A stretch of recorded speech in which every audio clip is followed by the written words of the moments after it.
আবার মা বোনেরাও বোঝে না, বলে হুজুর আমার স্বামীর জন্য একটু দোয়া করি দেন, সারাদিন ওই পরিমণি তারপরে এইসব দেখি বেড়াই সাধু। দেখবে না তুই মাঝে মাঝে ছোট ছোট জামা কাপড় পরলি তো আরে ওদিক তাকায় না, কথা কয় না, লজ লাজ জ্বালাই বাসে না, আরে স্বামীর কাছে আবার কি লজারে কথা কয় না। হ্যাঁ একটু জোরে বলেন ঠিক যাতে শুনতে পায়। হ্যাঁ মানে মাঝে মাঝে ওই পোশাকগুলো, তবে এই পোশাকগুলো আবার আপনাদের কিনে দেওয়া লাগবে, ওরা তো যেই বাজারতে আনতে পারে না এইগুলো। না না রাস্তায় বাড়াবে কেন, এইটা তো ভালোর জন্যই বলতেছি। এইগুলো যখন গায়ে দেবেন, গায়ে দিয়াবেন, তখন দেখবেন ওরা যখন গায়ে দেবে আপনাদের ভাল লাগবে, আবার ওরাও সব কিছু মিলে আপনার ওই সিরিয়াল ভাল লাগবে না, ওই পরিমণি ভাল লাগবে না, ওই বুবলি তারপরে এইসব ওই রাশমিকা মান্দানা ফান্দানা এগুলো ভাল লাগবে না, কারণ ও তো বাড়ি রয়েছে, কথা কয় না, না জায়েজ কিছু। বিশ্বনবী সাহাবীদেরকে ডেকে বললেন, ওগো সাহাবীরা শুনে নাও, তোমরা যখন স্ত্রীদের সাথে মিলন করো, যখন তোমরা তাদের সাথে মিলিত হও, আল্লাহ রাব্বুল আলামিনের ফেরেশতারা তখন তোমাদের আমল নামায় সওয়াব লিখে দেন। বলেন সুবহানাল্লাহ। সাহাবীরা একটু লজ্জা পেয়ে গেল। আল্লাহ রাসূল বললেন, কিসের লজ্জা? আল্লাহর নবীর সাহাবীরা বললেন, ওগো নবী এমন একটা বিষয়েও আমরা সওয়াব পাবো, এটা কেমন কথা? আল্লাহর নবী বললেন, ওগো সাহাবীরা শুনে নাও, এমন কাজ যদি নিজের বৈধ স্ত্রীর বাইরে যদি অন্য কোনো জায়গায় করতে গুনাহ হইতো কিনা? সাহাবীরা বলল, অবশ্যই গুনাহ হইতো। শুধু গুনাহ নয়, এই অপরাধের কারণে আমাদের উপরে সাঙ্গেসার ওয়াজিব হয়ে যেত।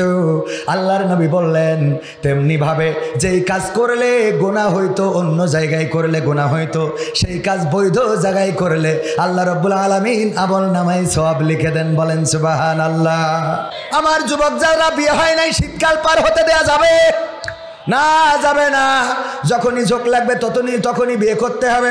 গতকাল এই আলোচনায় বলেছিলাম, আমাদের দেশের স্বাধীনতার মহান স্থপতি আমরা যাকে বলি বঙ্গবন্ধু শেখ মুজিবুর রহমান, শেখ মুজিব আমার পিতা, বইটা লিখেছে শেখ হাসিনা। মসজিদ থেকে এনে পড়লাম, পড়ার পরে দেখলাম সেখানে শেখ হাসিনা স্মৃতিচারণ করতে যেয়ে যেটা লিখেছে, স্বাধীনতার মহান স্থপতি বঙ্গ করেছিল 10 বছর বয়সে। কয় বছর বয়সে? তো আমাদের পিতা যদি 10 বছর বয়সে বিয়ে করে, আমরা ছেলেরা কেন 18 বছর পর্যন্ত অপেক্ষা করব? কথা কয় না?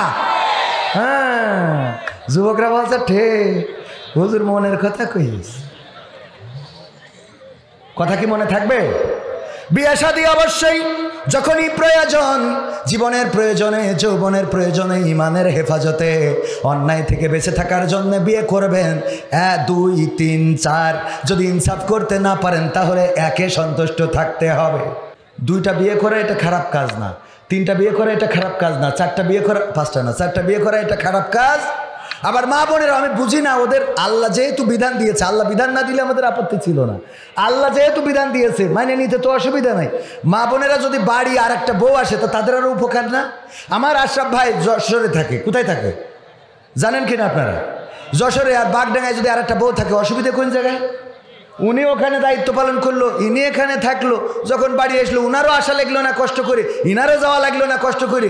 এর মধ্যে একজনের উপকার হলো, কিছু বাচ্চা কাচ্চা দুনিয়ায় আসলো, তারাও ভালো কিছু ভালো বাবার পরিচয় পেলো, সংসারে মোটামুটি অভাব তো নেই, আছে তো। এটা কি খারাপ কিছু?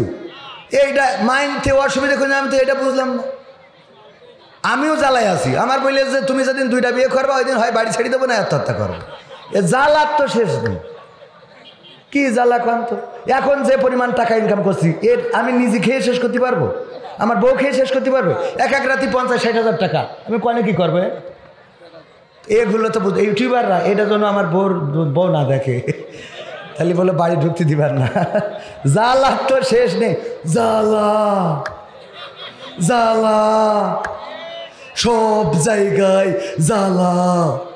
2টা বিয়ে করায় জ্বালা তো শেষ নাই। এক মুরব্বী, ও শুনেছে মসজিদে যদি জুম্মার দিন আগে যায় তাইলে সে একটা কবুল হজের সোয়াব পাবে। তো ও চিন্তা করছে, আমি যেহেতু গরিব মানুষ, হজে তো যাইতে পারবো না, জুম্মার দিন একটু আগে যাবো। যে দেখে আর এক মুরব্বী বসা, তো বাড়ি চলে এসেছে যে পরের সপ্তাহে নামাজ পড়ে বাড়ি এসেছে, পরের সপ্তাহে একটু আগে যাবো। পরের সপ্তাহে আবার গেছে, যে দেখে তাও সেই মুরব্বী বসা।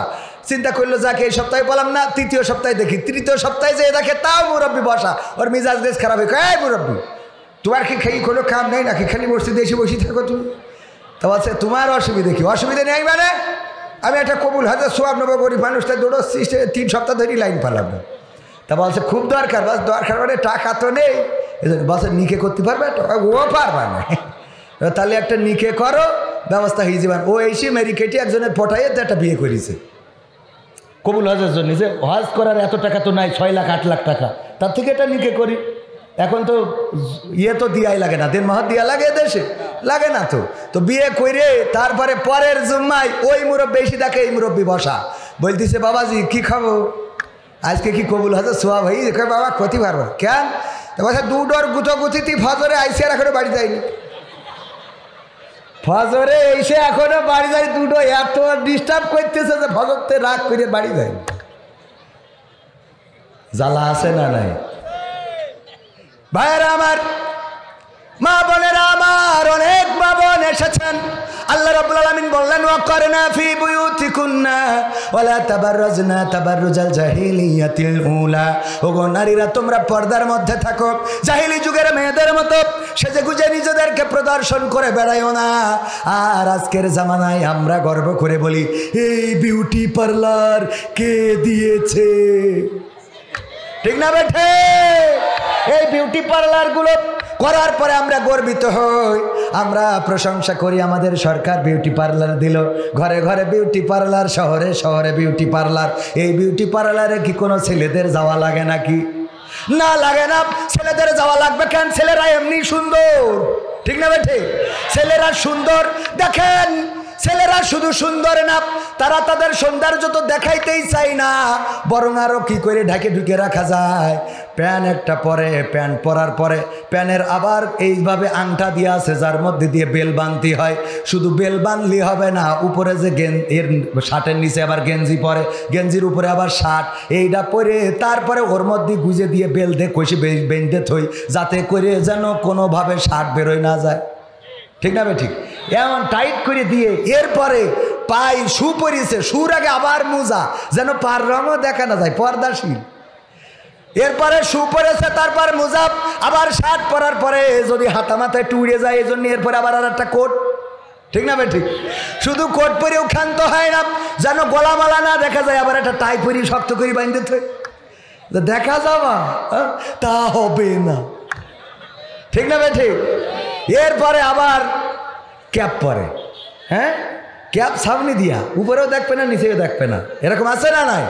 পুরুষ আর মহিলারা কোন জায়গাতে ফাঁক ফোকরতে দেখা যাবে, হাতা বানাইছে ব্লাউজের, এখানে আবার লাভা খাইছে ফুটো করে, কথা কয় না। পিছনে এমনি দেখা যাচ্ছে অর্ধেক দরজা খুলে রেখেছে, ওর নিচে আবার কেটে আবার একটা ফাঁক করতে আছে না নাই? শাড়ি পরার কথা আমরা ছতর যেন দেখা যেন না যায়, বেল বাইন্ধে রাখি, কোনোভাবে শার্ট যেন বাতাসেও যেন উড়িয়ে না যায়, হ্যাঁ বান্ধি না শক্ত করি। উনারা করিয়েছে কি শাড়ি পরিয়েছে নাবির এমন জায়গায়, হ্যাঁ সে কি কব। যদি শীতিয়ারটা এখন আবার এই কি জিন্সের কোট বেরোইছে, তাও পরে আর খালি এরম করে, ঠিক না বে ঠিক?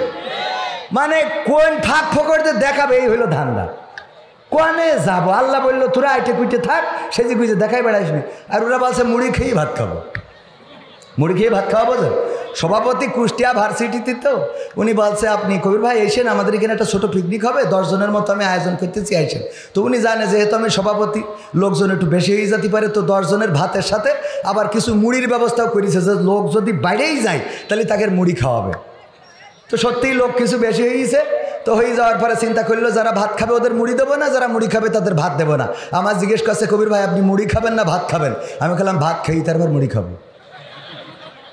ভাত খেয়ে আল্লাহ বলল ওয়াকারনা ফি বুয়ুতিকুন্না ওয়ালা তাবাররাজনা তাবাররুজাল জাহিলিয়াতিল উলা।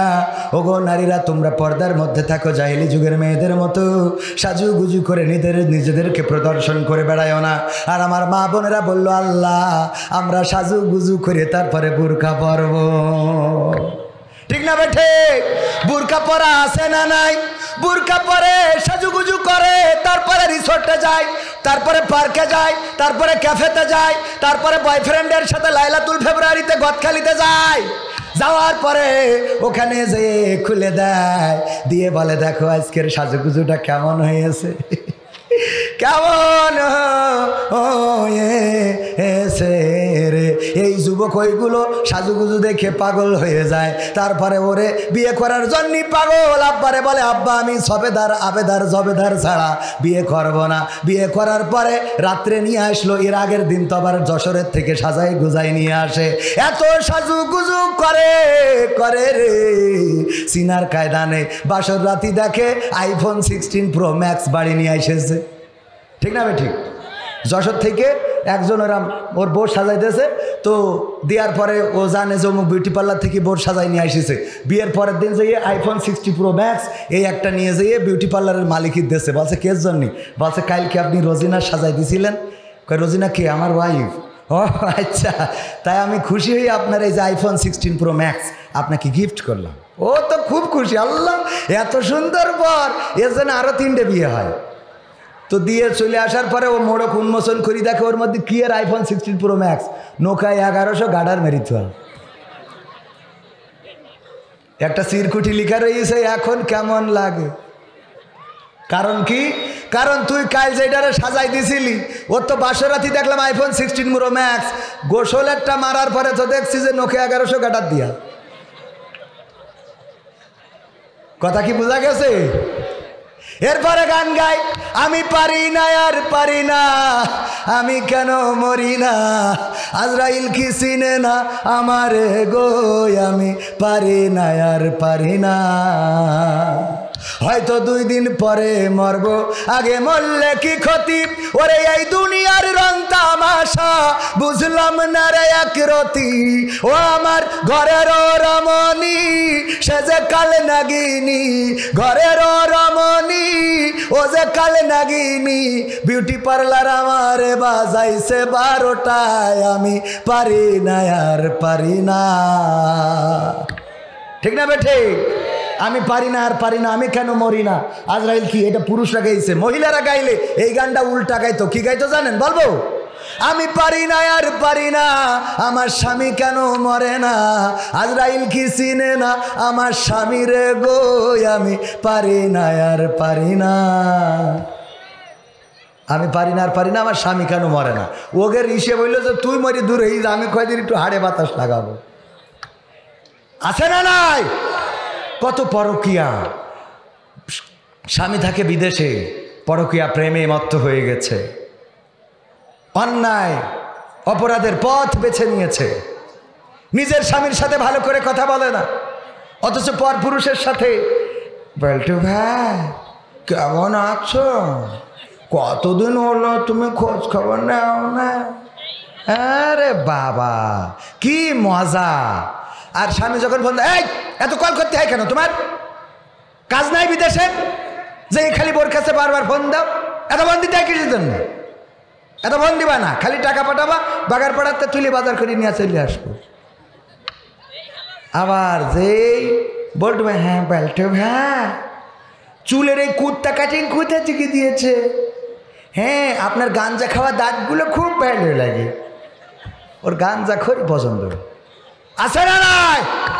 আবার মা বোনেরা বলছে হুজুর শুধু কি আমরা খারাপ, না পুরুষদের মধ্যে এমন আছে না নাই, নিজের স্ত্রীর সাথে ভালো করে কথা বলে না, নিজের স্ত্রীর হক আদায় করে না, অথচ ভাবি, ও ভাবি, ভাবি কে, হ্যাঁ আমি মাকসেদ, ও মাকসেদ ভাই আপনি তো খোঁজই নেন না, ভাবি আসছিলাম 1 গ্লাস পানি, কি বলছেন পানি কেন, আমি শরবত করে এনে দিচ্ছি একটু খাবেন, শরবত বানাইছে, লেবু টিপে দিয়েছে, তিতে হয়েছে, লবণ দিয়েছে, তিতে আর এ মিলে শরবত, তো দূরের কথা ও তো কোনো বোধই হয়নি, বোঝেননি, ওই শরবত খায় আর বলে হ্যাঁ মাকসেদ ভাই কেমন হয়েছে, আরে ভাবি আপনার হাতে সব এ যে কি নাইস মনে আছে, হাউজে কাউসারের পানি খাচ্ছে, শয়তান কোথায়। আর বউ রান্না করে দেয়, ওর মধ্যে কোনোভাবে একটু লবণ যদি বেশি হয়ে যায়, এই তোর রাত্রি কয়েকটা, এই রাত্রি কয়েকটা, একটু যদি লবণ বেশি হয়ে যায় মিজাজ খারাপ হয়ে যায়, আছে না না, লবণ যদি একটু বেশি হয়ে যায় বলবেন স্ত্রী তুমি এত সুন্দর রান্না করো, আল্লাহ তোমার রান্না খাওয়ার পরে আমি মনে হয় যে হরিণের গোশত খাচ্ছি, তবে লবণটা একটুখানি কমাই দিলে যে আরও কি টেস্ট হইতো, আলহামদুলিল্লাহ, এই বলা যাবে না এভাবে, এইগুলো বলবেন, এইগুলো না বলে খালি শুধু ধমকের এই দেখো তোর যদি আমি তালাক না দিছি আমার নাম কবির বিন সামাদ। দেখেন তালাক দিয়া খুব বাহাদুরি কাজ নাকি? এবার তালাক দিয়ে বলে হয়েছে বাচ্চা দুটো হয়ে গেছে বলে ফেলেছি, একটু খাতা পৃষ্ঠা খুলে দেখেন দিন লাস্টে 3 পাতায় কোনো লাইন আছে কিনা। মানে সব তো পড়া শেষ, লাস্টে 3 পাতায় একটা লাইন পাওয়া যায় কিনা। আমি একজনের বললাম যে আপনি কোন মাযহাবের? তো বলছে হানাফি মাযহাবের। আমি বললাম হানাফি মাযহাব হইলে তালাক দিয়েছেন শেষ। তো বলছে কোন মাযহাবে এটা নেওয়া যাবে? তো আমি বললাম শাফি মাযহাবে। বলছে তাহলে আমি শাফি মাযহাবে। সহ্য না করি পারে বলছে যে একবারে দিয়ে ফেলেছি। এখন আমি বললাম কোন মাযহাব? আমি বললাম বলছে শাফি মাযহাব, হানাফি মাযহাব। বললাম হানাফি মাযহাব যদি মানেন, হানাফি মাযহাবের ফতোয়া হলো যদি একবারে কেউ 3 তালাক দেয় ওটা তালাক, ওর আর কোনো সমাধান নেই। তা বলছে তাহলে কোন মাযহাবে আছে? তা বললাম ইমাম মালিক, ইমাম শাফি বলেছে রাহিমাহুল্লাহ যে যদি কেউ একসাথে 3 তালাক দেয় তাহলে ওটা 1 তালাক হিসাবে গণ্য হবে, কারণ এটা রাসূল সাল্লাল্লাহু আলাইহি ওয়াসাল্লামের পলিসির মধ্যে পড়ে না। তাছাড়া উনি বোঝাতে চেয়েছেন যে যখন মানুষ রাগ করে তালাক দেয় তখন তার ব্রেন ঠিক থাকে না, সুতরাং তালাকের বিধানটা প্রতি মাসে একটা করে দেবে, এটাই বিধান, তাই 1 তালাক হিসেবে গণ্য হবে। তা বলছে আমি আজকে তো তাহলে শাফি মাযহাবের লোক, তার মানে ওর বউ নিতেই হবে। ওর কোনো ফতোয়া মানতে রাজি। ওগো আমার ভাইরা, ওগো আমার কলিজার টুকরারা, আমার পর্দার অন্তরালে মা বোনেরা, আমরা আইন মানব কার? আল্লাহ রাব্বুল আলামিন আমাদের যা আইন দিয়েছেন, প্রথমেই বলেছি আমরা মাথা নত করব আল্লাহর কাছে।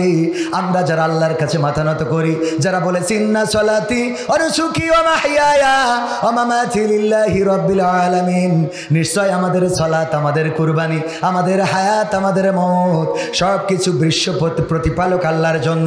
আল্লাহর জন্য যদি আমরা আমাদেরকে সঁপে দিয়ে থাকি তাহলে বিপদে আপদে মুসিবতে ডাকবো কাকে? প্রশংসা করব কার? আমরা প্রশংসা আনন্দের সময় প্রশংসা করব আল্লাহর, আর বিপদের সময় আল্লাহর কাছে সাহায্য চাইব। আল্লাহ সাহায্য দাও, আল্লাহ তুমি সাহায্য করো, আল্লাহ তুমি রহম করো।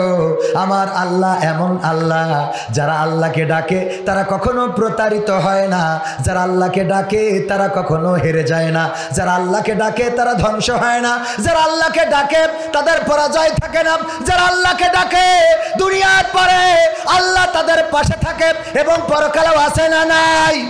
আল্লাহর কাছে যারা নিজেদেরকে নিবেদিত করে দিয়েছে তাদের অবস্থা হলো এমন। আমার সভাপতি সাহেব কুষ্টিয়া ইসলামিক ইউনিভার্সিটির শ্রদ্ধাভাজন শিক্ষক জনাব ডক্টর মোহাম্মদ জালালউদ্দিন সাহেব, জালালউদ্দিন সাহেব গরু পালন করে, গরু পুষেছে। এই গরু মাঠের মধ্যে রেখে এসেছে, এসে মাহফিলে চলে এসেছে। বিকাল বেলায় যাইতে রাত হয়ে গেছে, গরু ফিরিয়ে আনবে খেয়াল নাই। গরু যখন মাঠের মধ্যে একটা বন থেকে বাঘ বের হয়ে গরুরে দৌড়ানি দিয়েছে, ধরার জন্য পিছু নিয়েছে। গরু দৌড়ায়, বাঘও দৌড়ায়। দৌড়াতে দৌড়াতে গরু বুঝে ফেললো যে বাঘের সাথে দৌড়াইয়ে পারা যাবে না, তাহলে কি করা যায়? যতই গরু তার মধ্যেও চিন্তা আছে না নাই? তার মধ্যেও কিছু বুদ্ধি আছে। গরু পাশে দেখলো একটা নরম কাদাওয়ালা ক্ষেত, ক্ষেতের মধ্যে দিয়েছে লাফ, যে এই ক্ষেতের মধ্যে যদি লাফ দিই তাইলে আত্মরক্ষা হইতে পারে। গরু ক্ষেতের মধ্যে লাফ দেওয়ার পরে 4 হাত পা একসাথে ডেবে গেছে, কাদার মধ্যে পুঁতে গেছে।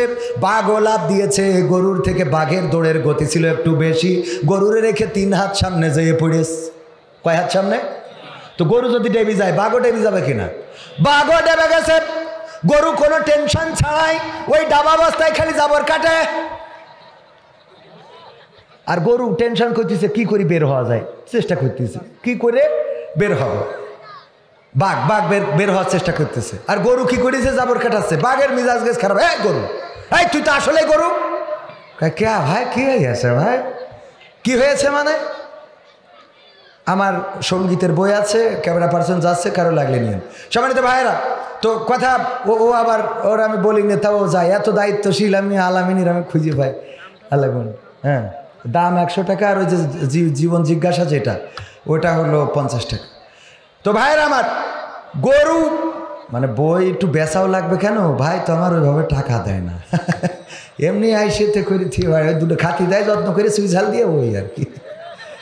তো এই জন্য বইটই বেঁচে যা দুটো। আজকে টাকা না নিয়ে গেলে এবার বাড়িও জায়গা হয় না, তো মানে প্রতিদিন যে হিসেব দিতে হয় যে রাত্রি তুমি আমার কাছে থাকবা না, আবার টাকাও দিবা না, তা আমি কি নিয়ে থাকবো? জ্বালার শেষ আছে আমাদের। সব কথা বলি ফেললাম, আল্লাহ মাফ করে দাও, আমিন। সভাপতি মাফ করে দিয়েন।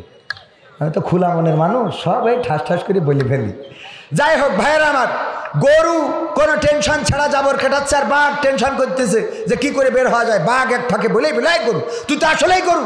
কেন ভাই, কি হয়েছে? কি হয়েছে মানে এই কাদার মধ্যে লাফ দিলি কেন? তোরে যদি আমি ধরতাম তাহলে তোরে খেয়ে আমি বেঁচে থাকতাম, তুই মারা যাতিস, কথা ঠিক। আবার তুই যদি পালাই যাতিস তাহলে তুইও বেঁচে যাতিস, আমিও বেঁচে যেতাম।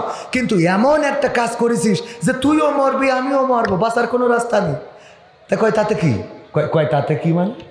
এই গরু, এর তাও কিছু হওয়ার দরকার নেই, কিন্তু এই বিপদের মধ্যে তুই জাবর কাটাস, তো টেনশন নেই কেন? তোর কোনো চিন্তা নেই কেন? বলছে আমার তো চিন্তা হওয়ার কথা না, কারণ কি আমি তোমারে বুঝাই। ও গো বাঘ, শুনে নাও, তুমি বাঘ বনে থাকো, তোমার কোনো মালিক নাই, তোমার কোনো অভিভাবক নাই, তোমার কোনো গার্ডিয়ান নাই। আমি গরু, আমার গার্ডিয়ান আছে, আমার মালিক আছে, আমার অভিভাবক আছে। আমার অভিভাবক ডক্টর জালালউদ্দিন সাহেব, উনি মাহফিলে আছে। রাত্রে যখন বাড়িতে ফিরবে, ফিরার পরে গোয়াল ঘরে লাইট মেরে যখন আমাকে পাবে না, আল্লাহর কাছে সমর্পণ করে দিয়েছে। নিশ্চয় আমাদের নামাজ, আমাদের কুরবানি কিসের কুরবানি? আমাদের কুরবানি শুধুমাত্র গরু জবাই করে না, আমাদের কুরবানি শুধুমাত্র ছাগল জবাই করে না, আমাদের কুরবানি ওই একবার ঈদুল আজহার ঈদে 7টা শেয়ার নিয়ে একটা গরু জবাই করা নয়। আমাদের কুরবানি মাসে মাসে ইয়ানত দেয়া, এটা আমাদের কুরবানি। মিছিলে যাওয়া, এটা হায়াতের কুরবানি। আমরা সংগ্রামে মুখর থাকা, এটাও কুরবানি। জেলখানায় যাওয়া, রিমান্ডে যাওয়া, কোরআনের পাখি 13টা বছর কারারুদ্ধ থেকেছেন, এটাও কুরবানি নাকি কুরবানি না? এটাও কুরবানি। আল্লাহ রাব্বুল আলামিনের কাছে আমরা বলেছি, ওগো আল্লাহ, নিশ্চয় আমাদের সালাত, আমাদের কুরবানি, আমাদের জীবন, আমাদের মরণ সব আপনার জন্যে, সব বিশ্ব প্রতিপালকের জন্যে। সুতরাং যারা আমাদেরকে মারতে চাও, যারা আমাদেরকে পিটাতে চাও, যারা আমাদেরকে কারাগারে রাখতে চাও, যারা আমাদেরকে হত্যা করতে চাও, যারা আমাদেরকে দেশ ছাড়া করতে চাও, তোমাদের বলতে চাই যে এই জীবন আল্লাহর কাছে বিক্রয় করে দিয়েছি। প্রথমে যে আয়াতটা পড়েছিলাম মনে আছে না নাই? আল্লাহ বললেন, ইন্নাল্লাহা আশতারা মিনাল মুমিনিনা আনফুসাহুম ওয়া আমওয়ালাহুম বিআন্না লাহুমুল জান্নাহ। আমার আল্লাহ বললেন, ওগো আমার বান্দারা শুনে নাও, তোমরা যখন তোমাদের মাল, তোমাদের জান আমার রাস্তায় দিয়ে দিয়েছো, আমি তখনই তোমাদের কাছে আমার জান্নাতটা বিক্রয় করে দিয়েছি। বলেন সুবহানাল্লাহ। জান্নাতের চেয়ে উত্তম আর কোন গৃহ কি আছে? জান্নাতের চেয়ে উত্তম আর কোন আবাস কি আছে? জান্নাতের চেয়ে উত্তম আর কোনো ঘর নাই, আর কোনো কিছুই নাই। ওগো আমার ভাইয়েরা, আমার ভাইজানেরা, আমার মা বোনেরা, দুনিয়ার এই জীবন জিন্দেগির বিনিময়ে যদি আল্লাহ ক্ষমা করে দেন, আর যদি বলেন যাও আমার বান্দা, তোমার জাহান্নামটা দিলাম না, জান্নাতটা করে দিলাম, ওই জান্নাতে একটা ছোট্ট ঘর দিলেই এর থেকে বড় প্রাপ্তি আর আছে নাকি? আছে। সেই জান্নাতের জন্য আমাদের দৌড়ানোর দরকার আছে না নাই? দৌড়াতে রাজি কারা কারা? হাত দেখতে চাই। নারায়ে তাকবীর, লিল্লাহি তাকবীর। আল কোরআনের আলো, আল হাদিসের আলো, আমার নেতা তোমার নেতা। যদি আল্লাহর কাছে নিজেদেরকে সমর্পিত করেন, আল্লাহ রাব্বুল আলামিন অনেক জায়গায় আমাদের জানমাল দিতে বলেছেন। ইয়া আইয়ুহাল্লাযীনা আমানু হাল আদুল্লুকুম আলা তিজারাতিন তুনজিকুম মিন আযাবিন আলীম। ওগো ঈমানদারেরা, আমি কি তোমাদের এমন একটা ব্যবসার সন্ধান দিয়ে দেব যেই ব্যবসা করলে কঠিন জাহান্নামের আযাব থেকে বেঁচে যাবে। জাহান্নামের আযাব থেকে বেঁচে যাওয়া মানে জান্নাতে যাওয়া, ঠিক না? ঠিক। জাহান্নামের আযাব থেকে বাঁচা মানে কোথায় যাওয়া? জান্নাতে যাওয়া। আল্লাহ রাব্বুল আলামিন বললেন, এমন একটা ব্যবসার সন্ধান দি যেই ব্যবসা করলে তোমরা জান্নাত পেয়ে যাবে। সেই ব্যবসাটা হলো তুমিনুনা বিল্লাহি ওয়া রাসূলিহি ওয়া তুজাহিদুনা ফি সাবিলিল্লাহি বিআমওয়ালিকুম ওয়া আনফুসিকুম যালিকুম খায়রুল লাকুম ইন কুনতুম তা'লামুন। আমার আল্লাহ বললেন, আর সেই ব্যবসাটা শোনো। সেই ব্যবসাটা কি? আমি আল্লাহর প্রতি ঈমান আনতে হবে। এমন ঈমান যে ঈমান ছিল ইব্রাহিমের, আগুনে ফেলে দেবে। আগুন তৈরি করা হয়ে গেল, তারপরে ফেরেশতারা এসে বলল, ও ইব্রাহিম, তোমার জন্য আগুন তৈরি করেছে, এই আগুনের মধ্যে ফেলে দেওয়া হবে। আমরা ফেরেশতারা এসেছি হেফাজত করার জন্য, যদি অনুমতি দাও, সহযোগিতা করতে চাই। ইব্রাহিম বললেন, তোমাদেরকে কি আল্লাহ পাঠিয়েছে নাকি? বলল, আল্লাহ পাঠাই নাই, আল্লাহর কাছ থেকে অনুমতি নিয়েছি। সেটা কিভাবে? আল্লাহকে বললাম, ওগো আল্লাহ তোমার খলিল জাহান্নামের আগুনে জ্বলবে, এটা কি হতে পারে? যদি অনুমতি দাও তাইলে সহযোগিতা করতে চায়। আল্লাহ বললেন যেতে পারো, তবে আমার ইব্রাহিমের কাছে আগে বলবা যে ওগো ইব্রাহিম আমরা সহযোগিতা করতে চাই, যদি অনুমতি দেয় তাহলে সহযোগিতা করবা, যদি অনুমতি না দেয় তাইলে ফিরে আসবা। ইব্রাহিম আলাইহিস সালাম বললেন ওগো ফেরেশতারা তাইলে তোমরা ফিরে যাও, তাইলে তোমরা ফিরে যাও। কেন ফিরে যাব? ওগো ফেরেশতারা শুনে নাও, আমি যে আল্লাহর প্রতি ঈমান এনেছি সেই আল্লাহ বোবা নন, সেই আল্লাহ বধির নন, সেই আল্লাহ পঙ্গু নন, সেই আল্লাহ অক্ষম নন, সেই আল্লাহ এমন আল্লাহ তোমরা আমার অবস্থা যা জানো তার থেকে আমার আল্লাহ আরো বেশি ভালো জানে। সুবহানাল্লাহ। তোমাদের থেকে আমার আল্লাহ আরো ভালো জানেন। সুতরাং তিনি যদি চান তাহলে হেফাজত করবেন, আর তিনি যদি না চান তাহলে তার জন্য আগুনে পুড়তে আপত্তি নাই। আল্লাহ রাব্বুল আলামিন সুন্দর করে আগুনকে বলে দিলেন ইয়া নারু কুনি বারদাও ওয়া সালামান আলা ইব্রাহিম। ও আগুন তুমি আমার ইব্রাহিমের জন্য ঠান্ডা আরামদায়ক হয়ে যাও। আল্লাহ রাব্বুল আলামিনের হুকুম যখন আগুন পেয়ে গেল, আগুন ঠান্ডা আরামদায়ক হয়ে গেল, আগুনের মধ্যে ফুলবাগান সিংহাসন হয়ে গেল। আর নমরুদ দেখে বলল এই ডিজিএফআই এখানে আসো, এই এনএসআই এখানে আসো, এই র্যাব এখানে আসো, এই র্যাব প্রধান, বিমান বাহিনী প্রধান, সেনাবাহিনী প্রধান, স্থল বাহিনী প্রধান, আকাশ বাহিনী প্রধান, হেলিকপ্টার প্রধান, সব আসো। এসে বলল 16 বছর ধরে তোমাদের খাওয়াইয়ে করলাম কি? কথা কয় না? 16 বছর ধরে তোমাদের খাওয়াইলাম পড়াইলাম, সব বললাম সাফা সাফা করে ফেলো, তা পারো না কেন? তাইলে তোমাদের মধ্যে এত আমি তেল খরচ কেন করলাম, এত ডিজেল, এত গাছ, এত কাঠ, এত কিছু কেন পুড়ালাম? আমার লাভটা কি? এই 16 বছর পরে এসে যদি বাচ্চাদের কাছে আমার চেয়ার ছেড়ে দিতে হয় তাইলে লাভটা কি? কথা বোঝেননি? একদম মিলাই নেন, সব জায়গায় যদি না মেলে আমার কাছ থেকে বুঝে নেবে। এমপিরা সব কোথায় গেল?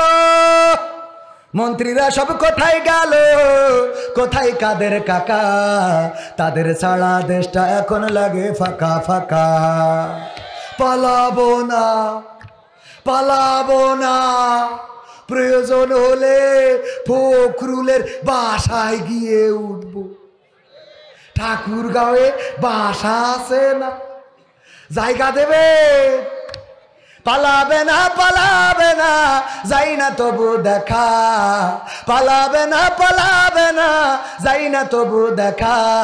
তাদের ছাড়া দেশটা এখন লাগে ফাঁকা ফাঁকা, ওদের ছাড়া দেশটা এখন লাগে ফাঁকা ফাঁকা।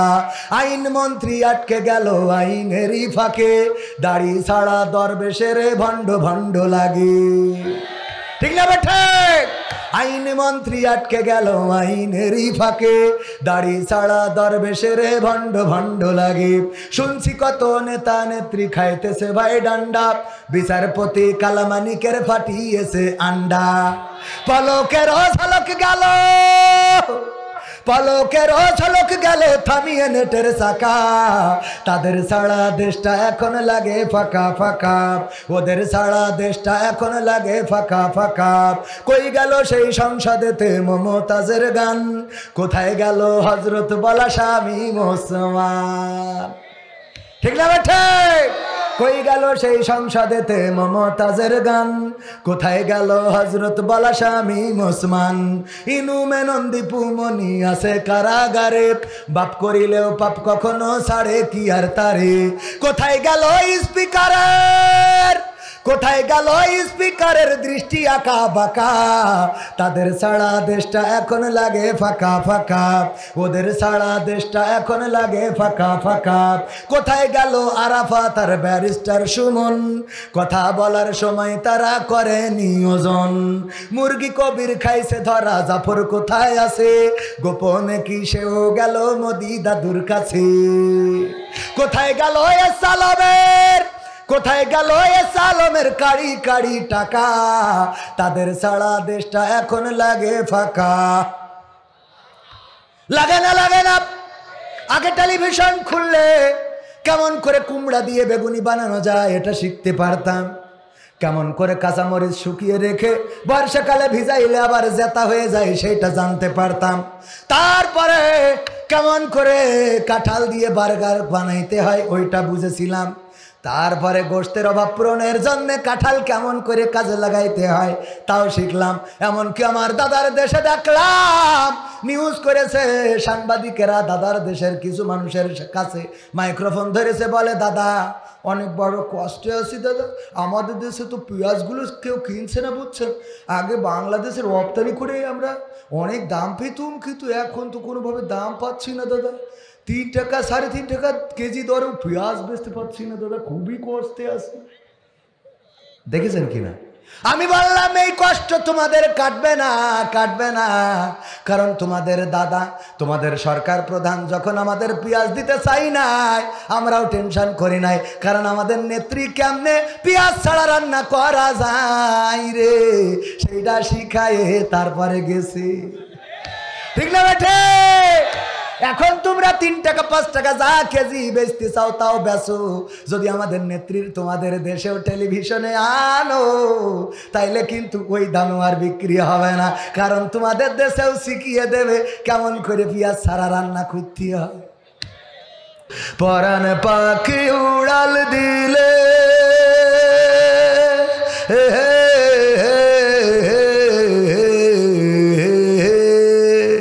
পরাণ পাখি উড়াল দিলে, পরাণ পাখি উড়াল দিলে দেহ হবে গন্ধ, সব ক্ষমতা চূর্ণ হবে আখি হইলে বন্ধ তোমার, সব ক্ষমতা চূর্ণ হবে আখি হইলে বন্ধ। মানুষেরই সাথে তুমি করো খারাপ আচরণ, জানো কি ভাই কার ইশারায় ভুবনে করবে চরণ, মানুষেরই সাথে তুমি করো খারাপ আচরণ, জানো কি ভাই কার ইশারায় ভুবনে করবে চরণ। মহাজনে টানলে রশি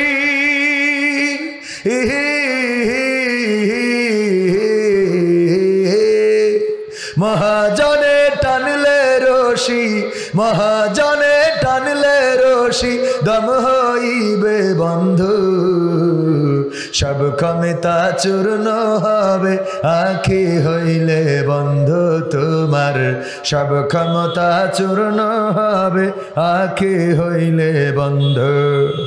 ক্ষমতার দাপটে তুমি, ক্ষমতার দাপটে তুমি হইলা যে ভাই অন্ধ, সব ক্ষমতা চূর্ণ হবে আখি হইলে বন্ধু তোমার, সব ক্ষমতা চূর্ণ হবে আখি হইলে বন্ধু তোমার, সব ক্ষমতা চূর্ণ হবে আখি হইলে বন্ধু।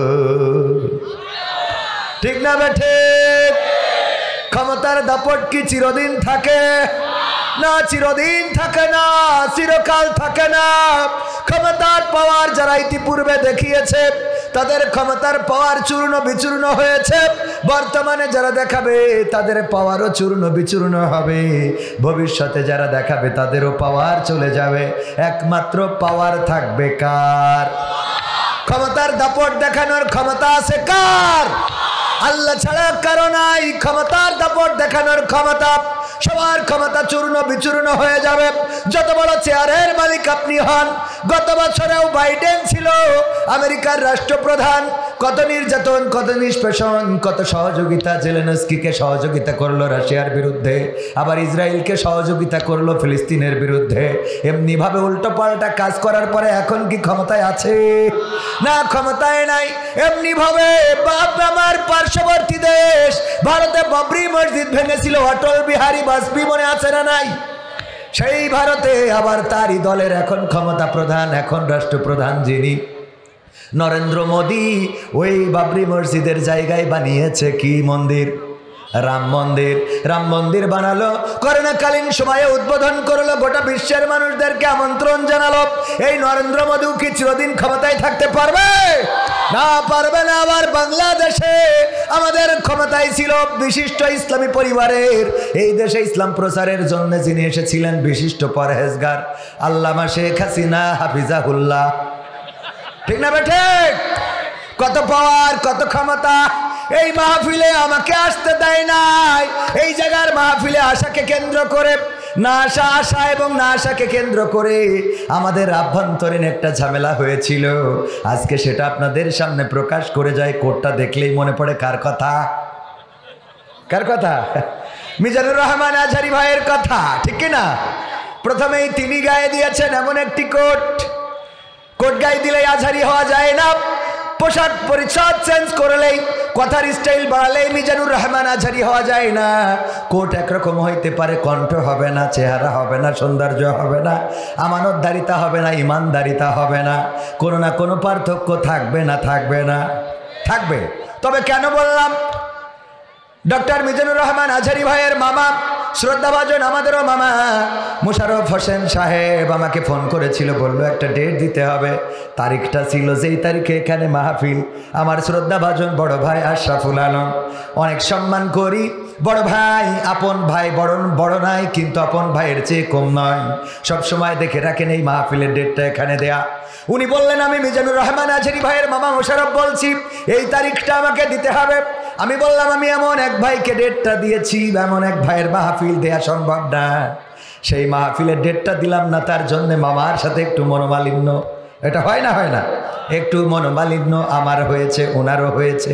সেই মাহফিলেও যাওয়া হলো না, আবার এই মাহফিলেও আসতে দেয় নাই। সেই সময়ের বাঘারপাড়ার যিনি ওসি ছিলেন তিনি মেম্বারকে বলেছিলেন যদি কবির বিন সামাদ আসে তাইলে আগামীকালকে আপনার সাথে আমার দেখা হবে থানার বারান্দায়। আনিসুর রহমান সাহেব, ঠিক তো? সাক্ষ্য দেন, এখানে আসো, সাক্ষ্য দেন। ঠিক? কিসের ক্ষমতা, তারাজ কোথায়? এই স্টেজে কবির বিন সামাদ আবার এসেছে। যারা বাঘারপাড়াতে আমার মাহফিল বন্ধ করেছে, আমার পদচারণা বন্ধ করেছে, আল্লাহর কসম করে বলি সবই দূরের করতে পালিয়েছে। বলেন ঠিক না? ক্ষমতা থাকলে আসো, কারণ তোমাদের ক্ষমতা ছিল দুনিয়ার ক্ষমতা, আর আমাদের ক্ষমতা আখিরাতের ক্ষমতা। আমরা ফাঁসির কাস্টে হাসি মুখে ঝুলতে চাই। আমরা জেলখানার হাতের হাত কড়া, পায়ের ডান্ডা বেড়িকে আমরা এটার সামান্য কুষ্টার পাটের ফিতা ছাড়া কিছু মনে করি না। ঠিক না ঠিক? যারা বন্ধ করেছিলেন তাদের প্রতি ক্ষোভ নাই, শুধু এতটুকু বলবো আল্লাহকে চেনেন, নত হন তার কাছে যার পথে থাকলে আওয়ামী লীগ ক্ষমতায় থাকলেও গলার জোর থাকবে, বিএনপি থাকলেও জোর থাকবে, আর জামাত থাকলে তো জোর এমনি থাকবে। কথা কয় না? সুতরাং সেই দল করেন যেই দল করলে সবসময় আপনি উচ্চ কণ্ঠে কথা বলতে পারবেন। আমরা যারা সঁপে দিয়েছি নিজেদেরকে আল্লাহর কাছে, বলেছি ইন্না সলাতি ওয়া নুসুকি ওয়া মাহইয়ায়া ওয়া মামাতি লিল্লাহি রাব্বিল। এই আয়াত যারা আমরা পড়েছি একবার, আপনারা আমাদেরকে কিসের ভয় দেখান, কিসের রাস্তা বন্ধ করেন? আমাদের রাস্তা তো বন্ধ করার কোনো পথ আপনাদের নাই। আমাদের রাস্তা তো বাঘারপাড়ায় সীমাবদ্ধ না, আমাদের রাস্তা যশোরে সীমাবদ্ধ না, আমাদের রাস্তা খুলনায় সীমাবদ্ধ না, আমাদের রাস্তা ঢাকায় সীমাবদ্ধ না, আমাদের রাস্তা আমেরিকায় সীমাবদ্ধ না, আমাদের রাস্তা গিয়ে ঠেকেছে আল্লাহর আরশে আজিমে জান্নাতের বারান্দায়। বলেন ঠিক কিনা? সুতরাং এই জান্নাতের বারান্দার রাস্তা থেকে আমাদের জীবন নিতে পারবা, দূরে সরাতে পারবা না। আমাদের মারতে পারো, মেরে জান্নাতে পৌঁছে দিবা, এর বাইরে কিছু করতে পারবা না। আমরা তো সেই ইব্রাহিমের সন্তান, যে জাতির পিতা বলেছিল ইন্নী ওয়াজ্জাহতু ওয়াজহিয়া লিল্লাযী ফাতারাস সামাওয়াতি ওয়াল আরদ হানিফা ওয়া মা আনা মিনাল মুশরিকিন। আমি সমস্ত দিক থেকে, সমস্ত দল থেকে আমার মুখটা আমি সেই দলের দিকে করলাম যে আসমান জমিন সৃষ্টি করেছে তার দিকে মুখ ঘুরিয়ে দিয়ে বলে দিলাম আমি অন্য কোনো দলের মুখাপেক্ষী না, আমি মুশরিকদের মুখাপেক্ষী না, যারা দুনিয়ায় মানব রচিত মতবাদ তৈরি করে তাদের মুখাপেক্ষী না, যারা নিজের আইন বানিয়ে দেশ চালাতে চায় তাদের মুখাপেক্ষী না, আমি আসমান জমিনের স্রষ্টা যিনি তার মুখাপেক্ষী, তার কাছেই মাথা নত করে দিয়েছি। সুতরাং আমরা সেই ইব্রাহিমের সন্তান, আমাদের জাতির পিতা ইব্রাহিম, আমাদেরকে আগুনে ফেলা যায় কিন্তু আমাদের দমিয়ে রাখা যায় না, ঠিক না বেঠে? আর তোমাদের বলি ক্ষমতায় কেউ স্থায়ী হয় না, হোক না সে হাসিনা কিবারে না, সে আরটা চিরকাল থাকে না। ক্ষমতায় কেউ স্থায়ী হয় না, মুজিবুর বেশি দিন থাকেনি, জিয়াউর কেউ তো রাখেনি, মুজিবুর বেশি দিন থাকেনি, জিয়াউর কেউ তো রাখেনি, এরশাদ চলে গেছে পৃথিবী ছেড়ে, এরশাদ চলে গেছে পৃথিবী ছেড়ে, কেউ আজ তার কথা কয় না, ঠিক না বেঠে? ক্ষমতায় কেউ স্থায়ী হয় না, হাসিনা ক্ষমতা ধরে রাখতে আয়না ঘর বানিয়েছিল, জনগণের রোশানলে দাদার দেশে পালিয়ে গেল, হাসিনা ক্ষমতা ধরে রাখতে আয়না ঘর বানিয়েছিল, জনগণের রোশানলে দাদার দেশে পালিয়ে গেল, ডিবি হারুনের পাশে আর, ডিবি হারুনের পাশে আর পরিমণিদের দেখা যায় না, ঠিক না বেঠে? ক্ষমতায় কেউ স্থায়ী হয় না, হোক না সে হাসিনা কিবারে না, সে আরটা চিরকাল থাকে না, ঠিক না বেঠে? মহিলা প্যান্ডেল ভরে গেছে, সবাইকে একটু সামনে আগায় বসতে বলতে হবে। আমি প্রায়ই বলি এখনো পুরুষ প্যান্ডেল ফাঁকা আছে না নাই? আগামীতে মাহফিল দিলে এই জায়গায় রাখবেন মহিলাদের, আর ইনাদের দেবেন প্রজেক্টর। ওই এর থেকেও বড়, তাও ভরে গেছে, তাইলে তো সমস্যা।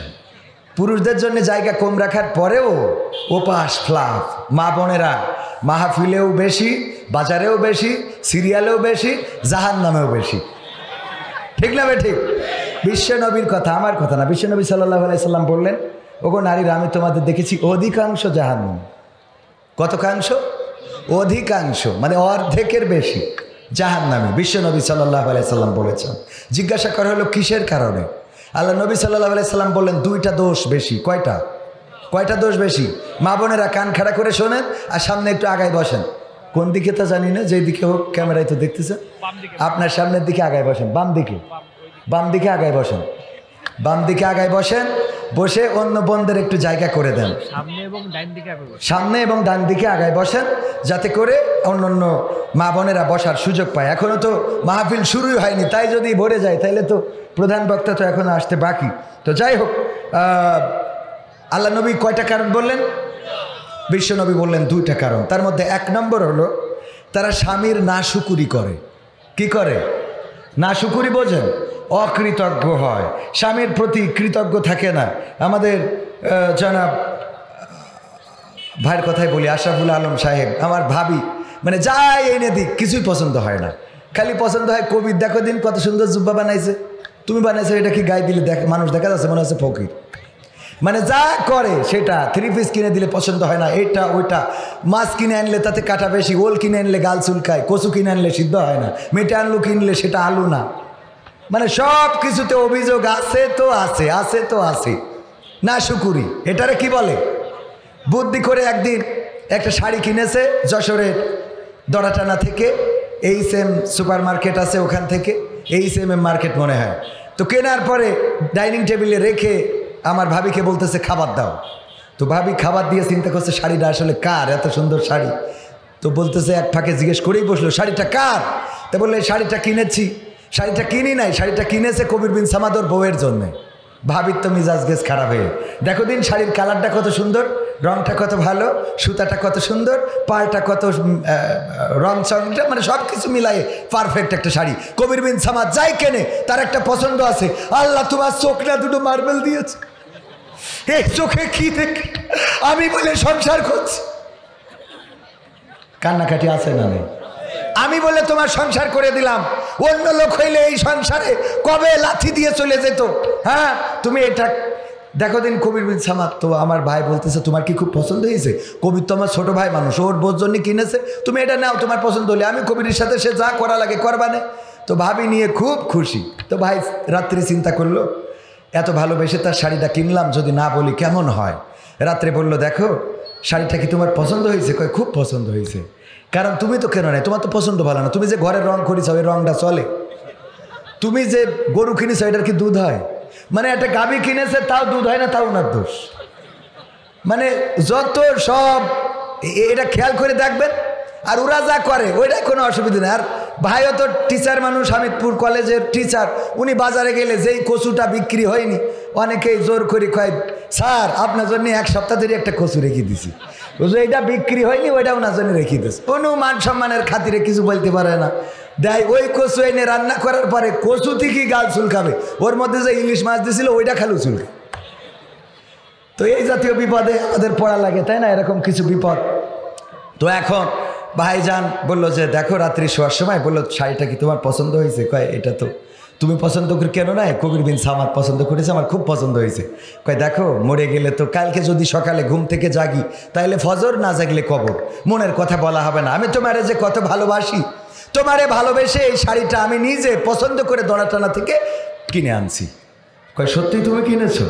কয় আমি সত্যি তোমার জন্যে নিজে চয়েস করে কিনে আনছি। কয় তাইলে এটার রং থাকবে না? তাইলে এটার কয় তুমি যদি কিনে থাকো তাহলে এটার রং থাকবে না। মানে ওরে কি কোনোভাবে সন্তুষ্ট রাখা সম্ভব? কথা কয় না। অকৃতজ্ঞ স্বামীর না শুকুরি করে, এরকম আছে না নেই? ওর স্বামী যা করে সব ওর অপছন্দের। আর বাপের বাড়িতে যদি কিছু একটা নিয়ে আসে, ওরে বাবারে ওইটার উপরে আর কোনো জিনিস হয় না। আব্বারা যে পুঁইশাক দিছিল সে পুঁইশাক তো না মনে হয় কেঁচু সাপ, কি সাপ? কেঁচু সাপ। এই চিকুন চিকুন আইডি কয় দেখি যাও পুঁইশাক কি সুন্দর রাইন দে, নিজেই খাই নিজেই বলে আরে বাবা যে স্বাদ হয়েছে আমার মার হাতের তরকারি। হ্যাঁ গাই গরু যদি একটা দেয় বিয়ের সময়, আশরাফ ভাই যদি গাই গরু একটা দেয়, ওই গাই গরু আর আমৃত্যুকাল মরবে না। মরে বলেন? তাও এমন গাই গরু, যেই গাই গরু মানে মনে হইলো গরু না, এটা এক্সরার কাগজ নিয়ে যাচ্ছে, পাজরার কাঠি এমন কায়দায় রয়েছে। সেই গরু আনার জন্য এক শালা ঠেঙেছে আর এক শালা ঠেঙেছে, তাও 3-4 বার ব্রেক ফেল করেছে, লেজ মুড়াই স্টার্ট দিলে তারপর উঠেছে। এই গরু আনার পরে ভাবির খালি কথা হইলো ওই যে আমি পুরী জায়গা কিনেছে একটা বাড়ি, ভাই কয়তলা যেন ওইটা ফাউন্ডেশন? আশরাফ ভাই, আশরাফ ভাই ওরে কয়তলা ওই ফাউন্ডেশন? আর আপনি কথা ওয়াজের মধ্যে কথা কয়, বলছি কয়তলা ফাউন্ডেশনের বাড়ি কিনেছে? হ্যাঁ ওখানে, হ্যাঁ 4 তলা। তো 4 তলা ওই ফাউন্ডেশনের বাড়ি কিনে ভাবির বলছে দেখো আমরা তো ছিলাম বাগডাঙ্গা, আমরা এখন এই যে শহরের পরে হামিদপুর একটা বাড়ি কিনতে পারিছি 4 তলা ফাউন্ডেশন, চলো আজকে তোমার দিয়ে উদ্বোধন করবো, ফিতে কাটতে হবে। বলছে আব্বাকে বাড়িতে গাই গরুটা আনিলাম বুঝলে, ওই গাই গরু এক্সরা কাগজে। এরপরে যে একটা 4 চাকার গাড়ি কিনেছে এক্স করোলা, বলছে যে চলো আজকে গাড়িটা যেহেতু কিনলাম তুমি চড়বা আমি চালাবো, পুরো যশোর ঘুরিয়ে দেখাবো তোমার। গাড়িতে দরজা খুলে উঠে পরে বলছে আব্বাকে বাড়িতে গাই গরুটা আনিলাম বুঝলে। হ্যাঁ এরপরে যদি আরও কিছু করে, উনি যদি এখন কথার কথা জামাতের নেতা তো এলাকায় যদি চেয়ারম্যান ইলেকশন করে, যদি পাশ করে, যেদিন কাউন্সিলই বরণ হবে ফুলের মালা গলায় দেবে, বলবে চলো তুমি সামনে বসে থাকবো আমার আজকে ফুলের মালা গলায় দেবে, যাওয়ার সময় কবে আব্বাকে বাড়িতে গাই গরুটা আনিলাম বুঝলে। শুধু তাই না, যদি বেহেশতে যায় আমার ধারণা জান্নাতের সিঁড়িতে যদি দেখা হয় কবে আব্বাকে বাড়িতে গাই গরুটা আনিলাম বুঝলে। এই গাই গরু আর মরবে, আর স্বামী যা করে ওইটা দুধ হয় না, ওইটার বাছুর হয় তা মেলা দেরি করে করে পাল দিলি দাঁড়ায় না, সব ঝামেলা স্বামী যা করে ওতে আছে না নাই? এরকম না শুকুরি করে তাহলে গেল 1 নম্বর। 2 নম্বর কি? 2 নম্বর হলো বেশি বেশি অভিশাপ দেয়। কি সাপ দেয়? ধুড়া সাপ না, জাত সাপ না, গোখরা সাপ না, কি সাপ? অভিশাপ। অন্য সাপ দিলে তো কামড়ায় দিলে মরে গেল, আর এমন অভিশাপ দেয় যে অভিশাপের কারণে স্বামীও শেষ হয়ে যায়। এক মহিলা আমারে ফোন করে বলতেছে, হুজুর আপনি কি সেই হুজুর? কলাম কোন হুজুর? কয়ে যে মাঝে মাঝে প্রশ্ন ধরে উত্তর দেন। বললাম হ্যাঁ। তা বলছে হুজুর আমার স্বামী মরে গেছে। তা আমি বললাম আমার কিছু করার নেই, আমার এক বউ দুই বাচ্চা। বলছে না হুজুর বিয়ে করার জন্য ফোন দিইনি, ফোন দিছি একটা প্রশ্ন জানার জন্য। কি? তো আমার স্বামী অসুস্থ ছিল, আমি প্রায়ই স্বামীরে বলতাম যে আল্লাহ তোমার মরণ করে না কেন, তুমি মরো না কেন, আল্লাহ তোমার নেয় না কেন, এরকম বলে না? বলে না? কয় তোর মরা মুখ আমি দেখি না কেন, তোর জানাজা হয় না কেন, এত লোকের জানাজা হয় তোর হয় না কেন? তো আমি আমার স্বামীকে প্রায়ই বলতাম যে মরো না কেন, তোমার মরণ করে না কেন, তুমি দূর হয়ে যাও না কেন, তুমি কবরে তোমার মাটি দিয়ে এসে আমার একটু হাড়ে বাতাস লাগতো। তো এই হাড়ে বাতাস লাগানোর জন্যে আমি কতবার ওরে বলেছি। এখন সে মারা যাওয়ার পরে আমি খুবই কষ্ট পাচ্ছি যে আসলে কি সে আমার এই কথার কারণে মারা গেল, নাকি ওর আবুল হায়াত শেষটাই মারা গেল। এটার জন্য হুজুর প্রশ্ন করেছি আপনার কাছে, মানে জানার জন্য আপনার ফোন করেছি। তো আমি বললাম আমি তো অত বড় হুজুর না, তো আমি এতটুকু বলতে পারি ওনার হায়াত শেষ হয়েছে না আপনার অভিশাপে মারা গেছে সেটা বলতে পারবো না। দোয়া এবং বদদোয়া দুইটাই আল্লাহর কাছে কবুল হয় না? হয় না? দুইটাই কবুল হয়। তো হায়াতও যদি ফুরাই যায় তাও যেতে পারে, আবার আপনার অভিশাপেও মরতে পারে। তবে এতটুকু বলতে পারি বিশ্বনবী বলেছেন নারীরা জাহান্নামে যাওয়ার কারণ দুইটা, তার মধ্যে এক নম্বর হলো স্বামীর নাশুকুরি করা, আর দুই নম্বর হলো বেশি বেশি অভিশাপ দেয়া। তো আপনি দুই নম্বর কারণটা আপনার মধ্যে বিদ্যমান, তার মানে আপনি জান্নাতে যাওয়ার রাস্তা মোটামুটি আর্ধেক আগায় রাখিছেন। ঠিক না বেঠিক? আর্ধেক আগায় রাখিছেন। এখন মা বোনেরা বুঝে নেন, আজকে থেকে বাড়ি যাওয়ার পরে স্বামীদের প্রতি অকৃতজ্ঞ হবেন কিনা। যাই আনুক, যাই দিক, যাই খাওয়াক, যাই পরাক, কোনো সময় অকৃতজ্ঞ হওয়া যাবে না, বরং বলতে হবে তুমি যা এনেছো এটাই তো আলহামদুলিল্লাহ, এর থেকে আরও খারাপ হতে পারতো। ঠিক না বেঠিক? বলা যায় না? যায় না? তুমি যে থ্রি পিসটা এনেছো এর থেকে আরও কম দামের আনতে পারতে, তুমি তো ভালো বেশি দামের এনেছো, আলহামদুলিল্লাহ। এইভাবে শুকরিয়া আদায় করতে হবে। আর পুরুষদেরও কিছুটা ওদের প্রতি টেক কেয়ার করতে হবে। মাঝে মাঝে লিপস্টিক, ভুরু পেনের এই যে কী দেয়, ভুরু পেন নাকি, হ্যাঁ, আইলানা, মাইলানা, সাইলানা, ফাইলানা, এইগুলো সব একটু মাঝে মাঝে কিনে নিয়ে যেয়ে দিতে হবে।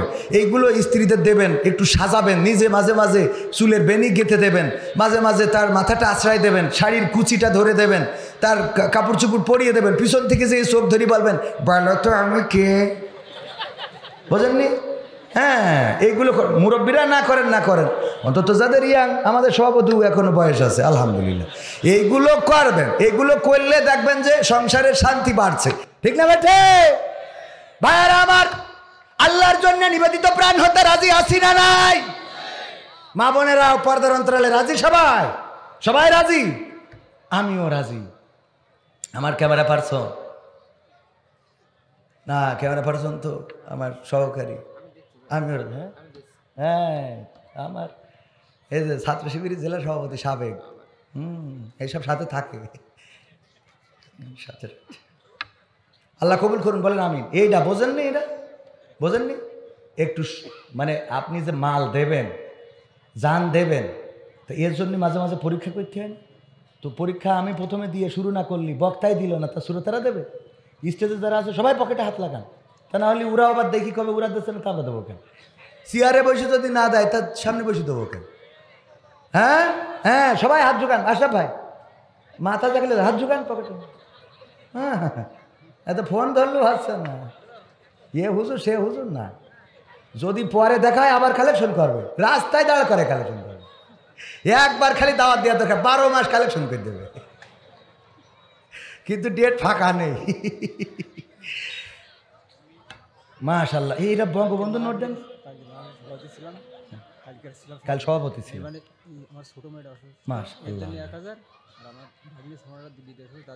মাশাআল্লাহ, দেখো দিন এর আপনাদের তো খুঁজ দিচ্ছেন। নারায়ে তাকবীর। গতকালকের সভাপতি ছিলেন জনাব আলহাজ মোহাম্মদ আফসার উদ্দিন সাহেব। ওনার মেয়ে অসুস্থ, 1000 টাকা দিয়েছেন অসুস্থতা থেকে, আল্লাহ যেন শেফায়া জেলা কামেলা দান করে দেয়। আর ভাগ্নে থাকে বিদেশে, বিদেশ থেকে 2000 টাকার 2 খান বঙ্গবন্ধুর ক্যারকেরি নোট দান করলো। আল্লাহ দানকে কবুল করে নাও, নেখায়াত দিয়ে দাও, মনের স্বপ্ন পুরা করে দাও, আপনজনদের কবুল করে নাও। ওগো আল্লাহ, তুমি দয়া করে যে অসুস্থ আছে সুস্থতা দান করে দাও। আমি 500 টাকা দিলাম, আল্লাহ তুমি আমার বোর হায়াত বাড়াই দাও, আমার যা হয় হোক।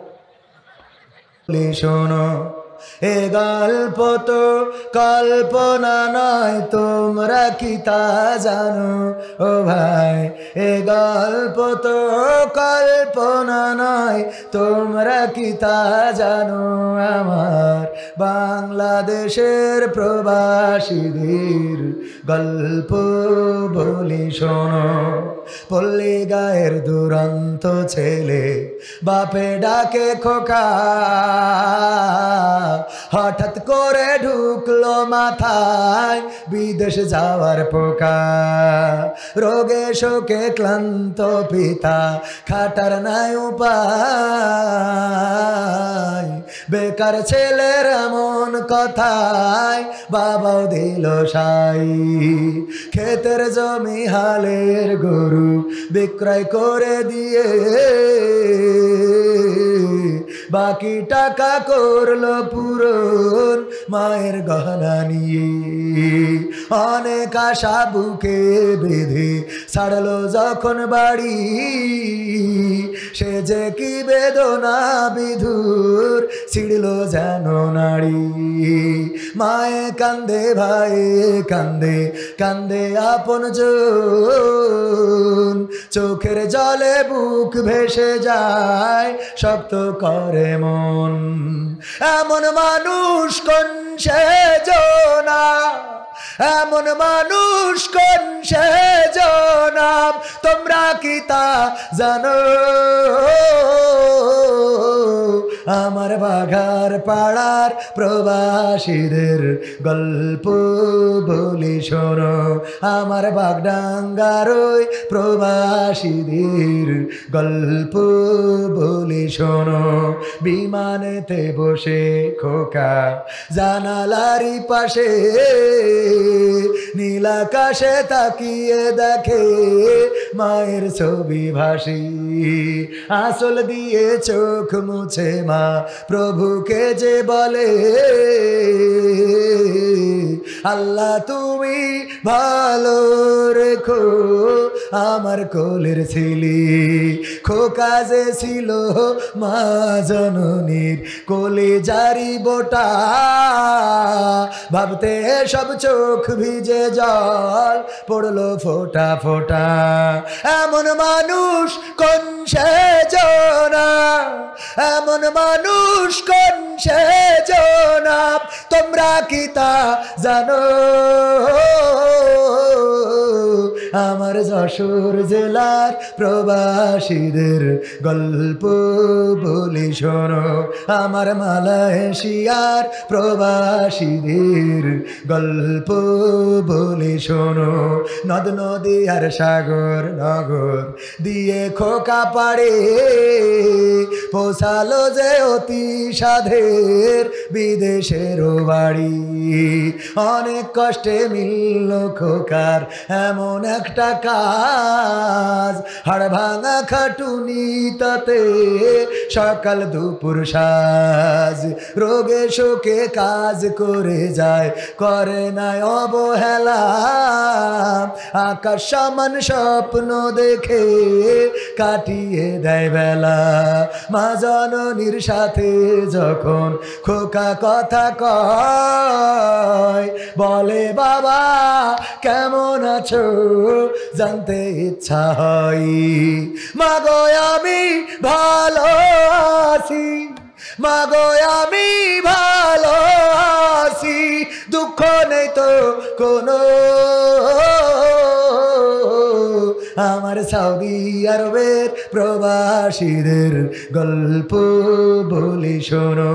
আমার আবু ধাবির প্রবাসীদের গল্প বলি শোনো। হঠাৎ করে বাবা বলে টাকার যে দরকার, তোর মায়েরই বড় অসুখ, দেখাবো ডাক্তার। চিন্তায় আমার বাড়ছে আবার তোর বোনেরই নিয়ে, দিনে দিনে হচ্ছে বড়, দিতে হবে বিয়ে। তোর ভাইয়েরই লেখা পড়ার খরচ বেড়ে গেছে, দরকার এখন অনেক টাকার, তোর কাছে কি আছে? পাইনি বেতন এখনো খোকা, পকেটটা যে ফাঁকা, তবুও বলে ভেবো না বাবা, দেবো আমি টাকা। এমন মানুষ কোন সেজনাম, এমন মানুষ কোন সেজনাম, তোমরা কি তা জানো? আমার বাঘার পাড়ার প্রবাসীদের গল্প বলি শোনো, আমার বাগডাঙ্গার ওই প্রবাসীদের গল্প বলি শোনো। দিন মাস গুনে খোকা এখন পোষালো বছরে, করতে হয় কাজ এখন যে তার 10 তলার উপরে। হঠাৎ করে কি হতে কি যেন হয়ে গেল, 10 তলারই উপর থেকে খোকা পড়ে গেল। আকাশ সমান স্বপ্নগুলো আকাশে গেল উড়ে, দেহ থেকে প্রাণ পাখিটা গেল যে ভাই ছিড়ি। বন্ধুরা যে এসে দেখে রক্তে তরতর, নিথর দেহ পড়ে আছে জমিনের উপর। এমন মানুষ কোন সেজনাম, এমন মানুষ কোন সেজনাম, তোমরা কি তা জানো? আমার বাঘার পাড়ার প্রবাসীদের গল্প বলি শোনো, পাঠাতে হবে লাশটা দেশে, আপন তো কেউ নাই, বন্ধুরা সব মিলে মিশে করলো এই কাজটাই। শুনে এ খবর মা জননীর সে কি আহাজারে, তার কান্দনে আকাশ বাতাস হচ্ছে যে ভাই ভারী। অবশেষে খোকার কফিন পৌঁছালো যে বাড়ি, ভাই বোনার গায়ের স্বজনের সে কি আহাজারি। মা জননী কেঁদে বলে ওরে আমার ছেলে, বিদেশ থেকে কোন দেশে তুই গেলি আবার চলে। মাগো আমি সুখানিতে জীবন দিছি জানো, আমার যশোর জেলার প্রবাসীদের গল্প বলি শোনো। নারায়ে তাকবীর, লিল্লাহি।